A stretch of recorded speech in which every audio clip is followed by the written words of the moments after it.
Tibet has a long and deeply rooted history of education, one that begins not in classrooms but in life itself. According to Tibetan tradition, our origins trace back to the union of a macaque and a rock demoness. From this symbolic beginning, education first took shape within the family. In early Tibetan society, learning was not formalized, it was lived. Elders passed down knowledge through experience, guiding the next generation in how to survive, think, and belong. This early education followed three simple but powerful methods. First, teaching by example, children learned by watching and doing. Second, learning through objects, elders would show poisonous plants or dangerous tools to teach caution. And third, symbolic communication, using objects like weapons to represent ideas such as war and peace. Through these methods, Tibetans learned everything essential: how to work, how to dress, how to find food and shelter, how to relate to others, and how to understand the spiritual and moral world around them. As Tibetan society developed, education became more structured. The Bön tradition introduced systems of cultural and spiritual teaching, including the transmission of knowledge from master to disciple.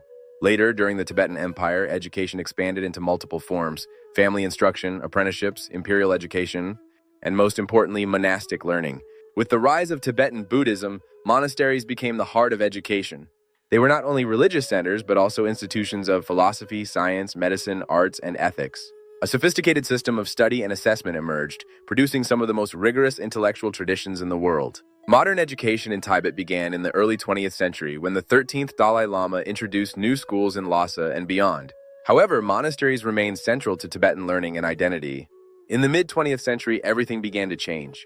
New state-led education systems were introduced under the People's Republic of China, while Tibetan communities in exile, especially in India, developed their own systems focused on preserving language and culture. Today, Tibetan education stands at a crossroads. On one hand, modernization has brought new opportunities.